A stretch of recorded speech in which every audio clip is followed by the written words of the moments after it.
So ಅದ್ಯಾರೋ comment ಮಾಡಿದ್ದಾರೆ, ತುಂಬಾ ಕುಯ್ತೀನಿ ನಾನು ಅಂತ. So, ನೀವು ಸ್ಟಾರ್ಟಿಂಗ್ ಇಂದ ಎಂಡಿಂಗ್ ವರ್ಗು ನೋಡಿ. ಹೇಳಿದ್ದನ್ನೇ ಇನ್ನೊಂದ್ಸತಿ ನಾನು ಹೇಳಿದ್ರೆ ಅದು ಕುಯ್ಯೋದು ಅಂತಾರೆ. ಬಟ್ ನಾನು ಹೇಳಿದ್ದನ್ನೇ ಹೇಳೇ ಇರಲ್ವಲ್ಲ. ನಿಮ್ಗೆ ಸಮಸ್ಯೆ ಇರಬಹುದು, ಅದಕ್ಕೆ ನಾನೇನ್ ಮಾಡಕ್ಕಾಗಲ್ಲ. ಆಮೇಲೆ ಅದನ್ನೆಲ್ಲ ನಾನು ತಲೆಗೂ ಹಾಕೊಳ್ಳಲ್ಲ. ಬಿ ಖಾತಾ ಮಾಡ್ಸಕ್ಕೆ ತುಂಬಾ ಜನ ನೆಗ್ಲೆಕ್ಟ್ ಮಾಡ್ತಾ ಇದ್ರು. ಏನ್ ಗುರು ಒಂದೇ ಒಂದು ಶೀಟ್ ಕೊಡ್ತಾರೆ, ಖಾತೆ ಇದ್ರೂನು ಒಂದೇನೆ ಇಲ್ಲಾನು ಒಂದೇನೆ ಅಂತ ಬರೀ ಟ್ಯಾಕ್ಸ್ ಕಟ್ತಾ ಇದ್ರು.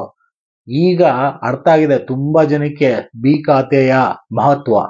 ಸೊ ನಮಸ್ಕಾರ ಎಲ್ಲರಿಗೂ, ನನ್ನ ಮತ್ತೊಂದು ವಿಡಿಯೋಗೆ ಸ್ವಾಗತ. ಹಲವಾರು ದಿನಗಳಿಂದ ನನ್ಗೆ ಗೊತ್ತಿರುವ ಪ್ರಾಪರ್ಟಿಗಳ ಡಾಕ್ಯುಮೆಂಟ್ಗಳ ಬಗ್ಗೆ ಅವೇರ್ನೆಸ್ ಮೂಡಿಸ್ತಾ ಇದ್ದೀನಿ. ನೀವು ಮೂಡಿಸ್ಕೊಂತಾ ಇದ್ದೀರಾ ಅನ್ಕೊಂಡೆ ಈ ತರದ ವಿಡಿಯೋಗಳು ಮಾಡ್ತಾ ಇರೋದು, ಈ ತರದ ಅವೇರ್ನೆಸ್ ನಿಮ್ ಜೊತೆ ಹಂಚ್ಕೊಂತಾ ಇರೋದು. ಸೊ ಇನ್ನು ಯಾರು ನನ್ನ ಚಾನಲ್ಗೆ ಸಬ್ಸ್ಕ್ರೈಬ್ ಆಗಿಲ್ಲೋ ದಯವಿಟ್ಟು ಸಬ್ಸ್ಕ್ರೈಬ್ ಆಗಿ, ಕೊಡೋ ಇನ್ಫಾರ್ಮೇಶನ್ ಮಾಹಿತಿಗಳು ಹೇಗಿದೆ ಅಂತ ಕಮೆಂಟ್ ಮಾಡಿ.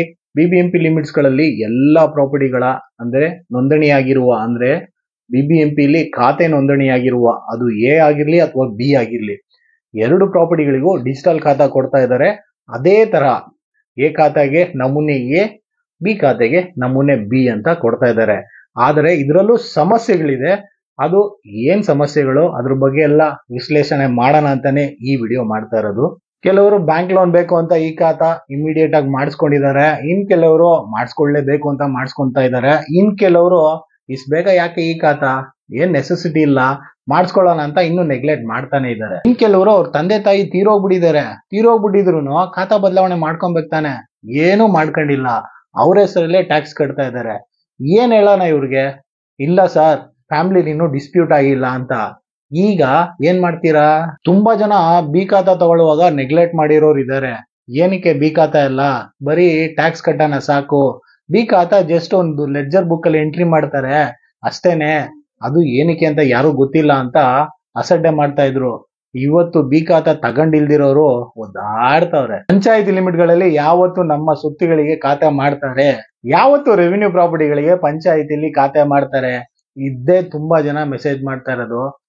ಈಗ ಸಿಟಿ ಲಿಮಿಟ್, ನಗರಸಭೆ, ಪುರಸಭೆಗಳಿಗೆ ಖಾತಾ ಅಭಿಯಾನ ಶುರು ಆಗಿದೆ. ಇದೆಲ್ಲ ಕಂಪ್ಲೀಟ್ ಆದ್ಮೇಲೆ ಪಂಚಾಯತಿಗೆ ಬಂದೇ ಬರ್ತಾರೆ. ಸ್ವಲ್ಪ ತಾಳ್ಮೆ ಇರಬೇಕು. ಈ ನಗರಸಭೆ ಆಗ್ಲಿ, ಪುರಸಭೆ ಆಗ್ಲಿ, BBMP ಲಿಮಿಟ್ಸ್ ಅಲ್ಲಾಗ್ಲಿ ಯಾರ್ಯಾರು ಡಿಜಿಟಲ್ ಖಾತಾ ಮಾಡ್ಕೊಂತ ಇದ್ದೀರಲ್ಲ, ನೀವು ಏನಪ್ಪಾ ಮಾಡ್ಕೊಂತ ಇದ್ದೀರಾ ಅಂದಾಗ ಒಂದು ಆನ್ಲೈನ್ ಅಲ್ಲೋ ಅಥವಾ ಬ್ಯಾಂಗ್ಳೂರ್ ಒನ್ ಅಲ್ಲೋ ಅಥವಾ ನಿಮ್ ಪರಿಚಯ ಇರೋರ ಹತ್ರ ಇಲ್ಲ ವೆಬ್ಸೈಟ್ ಅಲ್ಲಿ ಹೋಗ್ಬಿಟ್ಟು ಈ ಖಾತೆಗಳನ್ನ ಮಾಡಿಸ್ಕೊಂತ ಇದ್ದೀರಾ. ಆದ್ರೆ ಅವ್ರಿಗೆ ಹೇಳ್ರಿ, ನಿಮ್ಮ ಹಳೆಯ ಖಾತೆ ಲೆಡ್ಜರ್ ಬುಕ್ ಎಂಟ್ರಿ ಆಗಿರೋದಲ್ಲ, ಆ ಕಾಪಿನೂ ಸಿಗ್ತಾ ಇದೆ, ತೆಗ್ದಿಟ್ಕೊಳ್ಳಿ ಇವತ್ತಲ್ಲ ನಾಳೆ, ಅದು ತುಂಬಾ ಇಂಪಾರ್ಟೆಂಟು. ಯಾಕಪ್ಪ ಅಂದಾಗ ನಿಮ್ ಖಾತಾ ಹೇಗ್ ಮಾಡಿದ್ವಿ ಅನ್ನೋ ಪ್ರೂಫ್ ನ ಅಪ್ಲೋಡ್ ಮಾಡಿದ್ದಾರೆ. ಇದನ್ನ ನೀವು ಡೌನ್ಲೋಡ್ ಮಾಡ್ಕೊಬೇಕು ತಾನೆ. ಡಿಜಿಟಲ್ ಖಾತೆಗಳಲ್ಲಿ ತುಂಬಾ ಜನಕ್ಕೆ ಸಮಸ್ಯೆ ಬರ್ತಾ ಇರೋದು ಏನಪ್ಪಾ ಅಂದಾಗ, ನನ್ನ ಖಾತಾ ಆಗ್ಲಿ ಅಥವಾ ಬಿಲ್ಡಪ್ ಏರಿಯಾ ಆಗ್ಲಿ ಅಥವಾ ಮೆಷರ್ಮೆಂಟ್ ಆಗ್ಲಿ ಕರೆಕ್ಟ್ ಆಗಿ ರಿಫ್ಲೆಕ್ಟ್ ಆಗೇ ಇಲ್ಲ ಸರ್. ಕಾವೇರಿ 2.0 ಅಲ್ಲಿ ಸಬ್ ರಿಜಿಸ್ಟ್ರಾರ್ ಆಫೀಸಲ್ಲಿ ಹೋಗ್ಬಿಟ್ಟು ಚೆಕ್ ಮಾಡಿದ್ರೆ ನಿಮ್ದು ಖಾತಾನೇ ಸರಿ ಇಲ್ಲ, ಸರಿ ಮಾಡ್ಕೊಂಡ್ ಬನ್ನಿ ಅಂತ ಕಳಿಸ್ತಾ ಇದ್ದಾರೆ. ಅಲ್ಲ ಸರ್, ಇಷ್ಟು ವರ್ಷದಿಂದ ಕಂದಾಯ ಕಟ್ಕೊಂಡ್ ಬಂದಿದೀವಿ, ಖಾತಾ ಮಾಡ್ಕೊಂಡಿದೀವಿ, ಈ ಡಿಜಿಟಲ್ ಖಾತಾ ಆಗಿದ ತಕ್ಷಣ ಏನಿದು ಹೊಸ ಸಮಸ್ಯೆ, ಯಾಕೆ ಮಾಡಿಸ್ಕೊಳ್ಳೇಬಾರ್ದ ಅಂತ ತುಂಬಾ ಜನದ ವಾದ ಆಗಿದೆ.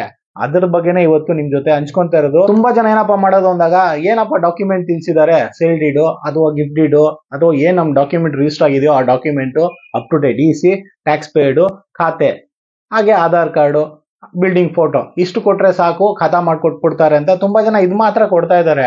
ಆದ್ರೆ ಆನ್ಲೈನ್ ಅಲ್ಲಿ ನಿಮ್ಮ ಖಾತೆಗಳು ಏನೇನ್ ಅಪ್ಲೋಡ್ ಆಗಿದಾವೆ, ಹೆಸರು ಕರೆಕ್ಟ್ ಆಗಿದೆಯಾ, ಬಿಲ್ಡಪ್ ಏರಿಯಾ ಕರೆಕ್ಟ್ ಆಗಿದೆಯಾ ಅಥವಾ ಮೆಷರ್ಮೆಂಟ್ ಕರೆಕ್ಟ್ ಆಗಿದೆಯಾ, ಅದನ್ನ ಯಾರು ಚೆಕ್ ಮಾಡೋದೇ ಇಲ್ಲ. ಮ್ಯಾನ್ಯುವಲ್ ಖಾತೆಗಳು ಡಿಜಿಟಲ್ ಖಾತೆಗಳು ಅಪ್ಲೋಡ್ ಆಗಬೇಕು ಅಂದಾಗ ಮ್ಯಾನ್ಯುವಲ್ ಡೀಟೇಲ್ಗಳನ್ನ ಸಿಸ್ಟಮ್ ಅಲ್ಲಿ ಅಪ್ಲೋಡ್ ಮಾಡಿರ್ತಾರೆ. ಆ ಮ್ಯಾನ್ಯುವಲ್ ಡೀಟೇಲ್ಗಳನ್ನ ಫಸ್ಟ್ ನೀವು ಕಲೆಕ್ಟ್ ಮಾಡ್ಕೊಂಡು ಚೆಕ್ ಮಾಡಬೇಕು, ವೆರಿಫೈ ಮಾಡಬೇಕು. ಅಥವಾ ಫಿಸಿಕಲಿ ನೀವು ಅಪ್ಲಿಕೇಶನ್ಗಳಲ್ಲಿ ನೀವು ನಿಮ್ಮ ಡಾಕ್ಯುಮೆಂಟ್ ಡೀಟೇಲ್ಗಳನ್ನ ಹಾಕುವಾಗ ನಿಮ್ಮ ಚೆಕ್ ಬಂದು ನಿಮ್ಮ ಸೊತ್ತಿನ ಅಳತೆ, ನಿಮ್ಮ ಕಟ್ಟಡದ ಅಳತೆನ ಕ್ಲೀನ್ ಆಗಿದೆಯಾ ಅಂತ ಚೆಕ್ ಮಾಡ್ಕೊಬೇಕು.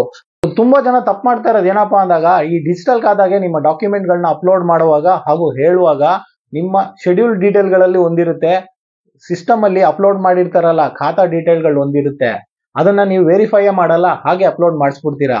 ಅವಾಗ್ಲೇ ಸಮಸ್ಯೆ ಬರೋದು. ಯಾಕಪ್ಪ ಅಂದಾಗ ನೀವು ಟ್ಯಾಕ್ಸ್ ಕಟ್ಟುವಾಗ ಏನು SAS ಮೂಲಕ ಏನ್ ಟ್ಯಾಕ್ಸ್ ಕಟ್ತಾ ಇದ್ರಲ್ಲ ಅದ್ರ ಮೆಷರ್ಮೆಂಟೇ ಒಂದ್ ಹೇಳ್ತೀರಾ, ಈಗ ಡಾಕ್ಯುಮೆಂಟ್ ಅಲ್ಲೇ ಒಂದಿರುತ್ತೆ. ಫಸ್ಟ್ ನೀವು ಇದನ್ನೆಲ್ಲ ವೆರಿಫೈ ಮಾಡ್ಕೊಂತಾನೆ ನೀವು ಈ ಖಾತಾ ಮಾಡಬೇಕು. ಅದೆಲ್ಲ ಮಾಡಿಲ್ಲ ಅಂದಾಗ 100% ಸಮಸ್ಯೆ ಬಂದೇ ಬರುತ್ತೆ. ತುಂಬಾ ಜನ ಕೇಳಿದ್ ಏನ್ ಗೊತ್ತಾ ನನ್ಗೆ, ಅಲ್ಲ ಸರ್ ಈ ಬಿಲ್ಡಪ್ ಏರಿಯಾ ಖಾತೆಯಲ್ಲಿ ತೋರಿಸ್ಬೇಕಾ ಅಂತೆ. ಡಿಜಿಟಲ್ ಖಾತೆಯಲ್ಲಿ built up area, site area compulsory ತೋರಿಸಲೇಬೇಕು. ಇಲ್ಲ ಅಂದ್ರೆ ನಿಮ್ದು ಮುಂದೆ ರಿಜಿಸ್ಟರ್ ಆಗದೇ ಇಲ್ಲ. ನೀವು ಮಾರಬೇಕು, ಲೋನ್ ಮಾಡ್ಕೊಬೇಕು ಅಂದಾಗ ನಿಮ್ಮ ಸೈಟಲ್ ಏರಿಯಾ ಹಾಗೂ ಬಿಲ್ಡಪ್ ಏರಿಯಾ ಕರೆಕ್ಟ್ ಆಗಿ ಇರಬೇಕು. ಟ್ಯಾಕ್ಸ್ ಅಲ್ಲಿ ಒಂದ್ ಇರುತ್ತೆ, ಶೆಡ್ಯೂಲ್ ಅಲ್ಲಿ ಒಂದ್ ಹಾಕ್ತೀರಾ, ಹೇಗೆ ಈ ಖಾತಾ ಆಗುತ್ತೆ? ಲೋನ್ ತಗೊಳ್ಳೋರು, ಪ್ರಾಪರ್ಟಿ ಪರ್ಚೇಸ್ ಮಾಡೋರು ಈ ಖಾತಾ ಅಪ್ಡೇಷನ್ ಮಾಡ್ಬಿಟ್ಟು ಪ್ರಾಪರ್ಟಿಗಳನ್ನ ಪರ್ಚೇಸ್ ಮಾಡ್ಕೊಂತವ್ರೆ, ಖಾತಾ ಟ್ರಾನ್ಸ್ಫರ್ ಮಾಡ್ಕೊಂತ ಇದ್ದಾರೆ. ಈ ಖಾತಾ ಟ್ರಾನ್ಸ್ಫರ್ ಮಾಡ್ಕೊಂತ ಇದ್ದಾರೆ. ಇದ್ರ ವಿಡಿಯೋ ಇನ್ನೊಂದಿನ ಹೇಳ್ತೀನಿ. ಕೆಲವರು ಏನಪ್ಪಾ ಮಾಡ್ತಾ ಇದಾರೆ ಅಂದ್ರೆ ಈ ಖಾತಾ ಮಾಡ್ಕೊಂಡು ಮನೇಲಿ ಇಟ್ಕೊಂಡಿದ್ದಾರೆ. ನಿಮ್ದು ಈ ಖಾತಾ ಆದ್ಮೇಲೆ ಸಬ್ ರಿಜಿಸ್ಟರ್ ಆಫೀಸಲ್ಲಿ ಹೋಗ್ಬಿಟ್ಟು ನಿಮ್ಮ ಖಾತೆ ಡೀಟೇಲ್ ನ ತೋರಿಸ್ಬಿಟ್ಟು ಒಂದು ಸಮ್ಮರಿ ಕೊಡ್ತಾರೆ. ಅಂದ್ರೆ ನಿಮ್ದು ಕಾವೇರಿ 2.0 ಅಲ್ಲಿ ಈ ಆಸ್ತಿ ಅಪ್ಡೇಷನ್ ಆಗಿದೆ ಅಂತ ಒಂದು ಸಮ್ಮರಿ ಕೊಡ್ತಾರೆ. ಆ ಸಮ್ಮರಿನ ಯಾರಾದ್ರೂ ತಗೊಂಡಿದ್ದೀರಾ? ಅಲ್ಲ ಸರ್ ಈ ಖಾತಾ ಮಾಡಿಸ್ಕೊಳಕ್ಕೆ ಒಂದು ಸಾಹಸ ಮಾಡ್ತಾ ಇದೀವಿ, ಇದರಲ್ಲಿ ಸಬ್ ರಿಜಿಸ್ಟರ್ ಆಫೀಸಲ್ಲಿ ಹೋಗ್ಬಿಟ್ಟು ಸಮ್ಮರಿ ಬೇರೆ ತಗೊಂಬನ್ನಿ ಅಂತ ಹೇಳ್ತಿದ್ದೀರಲ್ಲ ಅಂತ ನೀವು ಅನ್ಕೊಬಹುದು. ನಿಮ್ಮ ಪ್ರಾಪರ್ಟಿಯ ಓನರ್ಶಿಪ್ ಯಾರಿದಾರೋ ಅವ್ರ ಹೆಸರಲ್ಲಿ ಕಾವೇರಿ 2.0 ಅಲ್ಲಿ ಅಪ್ಡೇಟ್ ಆಗಿದೆ. ನಾಳೆ ದಿನ ನೀವು ಸೆಲ್ಲರೇ ಆಗೋದು ಅಥವಾ ಲೋನ್ಗೆ ಹೋದಾಗ ನೀವು ಲೋನ್ ತಗೊಳ್ಳೋರೇ ಆಗ್ಬೋದು. ಸೊ ನಿಮ್ಮ ಹೆಸರು ಅಪ್ಡೇಷನ್ ಕಾವೇರಿ 2.0 ಅಲ್ಲಿ ಕ್ಲೀನ್ ಆಗಿ ಆಗಿದೆಯಾ, ಏನಾದ್ರೂ ಮಿಸ್ಟೇಕ್ ಇದೆಯಾ, ಶೆಡ್ಯೂಲ್ ಅಲ್ಲಿ ಮಿಸ್ಟೇಕ್ ಇದೆಯಾ, ಆಮೇಲೆ ಸುತ್ತಿನ ಅಳತೆಯಲ್ಲಿ ಮಿಸ್ಟೇಕ್ ಇದೆಯಾ, ಕಟ್ಟಡದ ಅಳತೆ ಮಿಸ್ಟೇಕ್ ಇದೆಯಾ ಅಂತ ಇವಾಗ್ಲೇ ನೀವು ನೋಡ್ಕೊಂಡ್ಬಿಡ್ಬೇಕು. ನೀವು ಲೋನ್ಗೆ ಸೇಲ್ಗೆ ಅಂತ ಹೋದಾಗ ತುಂಬಾ ಜನ ಈಗ ಫೇಸ್ ಮಾಡ್ತಿರೋ ಇಶ್ಯೂ ಇದೇನೆ. ಯಾಕಪ್ಪ ಅಂದಾಗ ಡಿಜಿಟಲ್ ಖಾತಾಗಳನ್ನ ಹರಿಬರಿಲಿ ಮಾಡಿಸ್ಕೊಂಡ್ಬಿಡ್ತೀರಾ. ಸಬ್ ರಿಜಿಸ್ಟರ್ ಆಫೀಸಲ್ಲಿ ಹೋದಾಗ ಇದು ಖಾತೆ ಸರಿಗಾಗಿಲ್ಲ ಅಂತ ರಿಜೆಕ್ಟ್ ಮಾಡಿ ಕಳಿಸ್ತಾ ಇದ್ದಾರೆ. ಯಾಕಂದ್ರೆ ಸಬ್ ರಿಜಿಸ್ಟರ್ ಆಫೀಸ್ ಅವರು ಖಾತೆ ಕರೆಕ್ಟ್ ಆಗಿದ್ರೇನೆ ರಿಜಿಸ್ಟರ್ ಮಾಡೋದು, ಇಲ್ಲ ಅಂದ್ರೆ ಅವ್ರಿಗೆ ಪ್ರಾಬ್ಲಮ್. ಇನ್ನು ಯಾರು ಈ ಆಸ್ತಿಲಿ ಡಿಜಿಟಲ್ ಖಾತಾ ಮಾಡ್ಕೊಂಡಿಲ್ವೋ ಸೊ ಅವ್ರಿಗೆ ಹೆಲ್ಪ್ಫುಲ್ ಆಗ್ಬೋದು.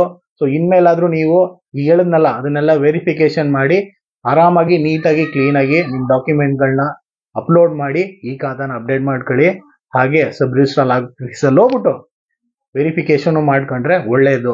ಸೊ ಯಾರ್ಯಾರು ಸಬ್ ರಿಜಿಸ್ಟರ್ ಆಫೀಸಲ್ಲಿ ವೆರಿಫಿಕೇಶನ್ ಮಾಡಿಲ್ವೋ ದಯವಿಟ್ಟು ಚೆಕ್ ಮಾಡಿ. ವೆರಿಫಿಕೇಶನ್ ಮಾಡಿದ್ಮೇಲೆ ನನ್ ಕಮೆಂಟ್ ಮಾಡಿ, ಹೌದು ಸರ್ ನೀವು ಹೇಳಿದ್ದು ಕರೆಕ್ಟು ಅಂದ್ರೆ ನನಗೂ ಸ್ವಲ್ಪ ಖುಷಿ ಆಯ್ತದಪ್ಪ. ಸೊ ಇಲ್ಲಿವರೆಗೂ ವಿಡಿಯೋ ನೋಡಿರೋರ್ಗೆ ತುಂಬಾ ಧನ್ಯವಾದಗಳು. ಮಾಹಿತಿ ಅರ್ಥ ಆಗಿದೆ ಅಂತ ನಿಮ್ಗೆ ಅನ್ಸ್ತು ಅಂದಾಗ ಒಂದು ಲೈಕ್ ಮಾಡಿ. ಎಷ್ಟು ಜನ ಲೈಕ್ ಮಾಡ್ತೀರೋ ಅಷ್ಟು ಜನಕ್ಕೆ ಅರ್ಥ ಆಗಿದೆ ಅಂತ ನಾನು ಅರ್ಥ ಮಾಡ್ಕೊಂತೀನಿ. ಸೊ ಪಂಚಾಯಿತಿಗಳಲ್ಲಿ ಏನಕ್ಕೆ ರೆವಿನ್ಯೂ ಸೈಟ್ಗಳಿಗೆ ಖಾತೆ ಕೊಡ್ತಾ ಇಲ್ಲ, ಈ ಸೊತ್ತಿಲಿ ಯಾಕೆ ರೆವಿನ್ಯೂ ಸೈಟ್ಗಳನ್ನ ಅಪ್ಡೇಟ್ ಮಾಡ್ತಾ ಇಲ್ಲ ಅಂತ ತುಂಬಾ ಜನ ಕೇಳ್ತಾ ಇರೋದು. ಸೊ ಎಲ್ಲಾ ತರದ ಅಪ್ರೂವಲ್ ಆಗಿದ್ರೆ ನಮೂನೆ 9, ನಮೂನೆ 11A ಕೊಡ್ತಾರೆ, ನಿಮ್ಗೆ ಗೊತ್ತಿರುತ್ತೆ ಅಲ್ವರ. ಬರೀ ಕನ್ವರ್ಷನ್ ಮಾತ್ರ ಮಾಡ್ಬಿಟ್ಟು ಎಂಟೈರ್ ಜಮೀನ್ಗೆ ಒಂದ್ ಖಾತಾ ಮಾಡ್ಬಿಟ್ಟು ಇಂಡಿವಿಜುವಲ್ ಖಾತಾಗಳೇ ಮಾಡಿಲ್ಲದೆ ಹಾಗೆ ಮಾರ್ಬಿಟ್ಟಿರ್ತಾರೆ. ಅವರಿಗೆ 11B ಕೊಡ್ತಾರೆ. ಯಾಕಪ್ಪ ಅಂದಾಗ ನಿಮ್ಮ ಜಮೀನು ಕನ್ವರ್ಷನ್ ಆಗಿದೆ, ಇಂಡಿವಿಜುವಲ್ ಖಾತೆಗಳಾಗಿಲ್ಲ ಅಂದ್ಬಿಟ್ಟು 11B ಕೊಡ್ತಾರೆ. ಈಗ ಏನು ಅಪ್ರೂವಲ್ ಆಗಿಲ್ಲ, ನೀವು ಖಾತೆ ಕೊಡಿ ಅಂದಾಗ ಒಂದು ಸ್ಲ್ಯಾಬ್ ಓಪನ್ ಮಾಡ್ಬೇಕು ತಾನೆ ಅವರುನು. ಯಾವ ಸ್ಕೀಮ್ ಅಲ್ಲಿ ನಿಮ್ಗೆ ಈ ಖಾತಾನ ನಾವು ನೀಡ್ತಾ ಇದೀವಿ ಅಂತ ಅಪ್ಡೇಷನ್ ಮಾಡ್ಬೇಕು ತಾನೆ, ಯೋಚನೆ ಮಾಡಿ.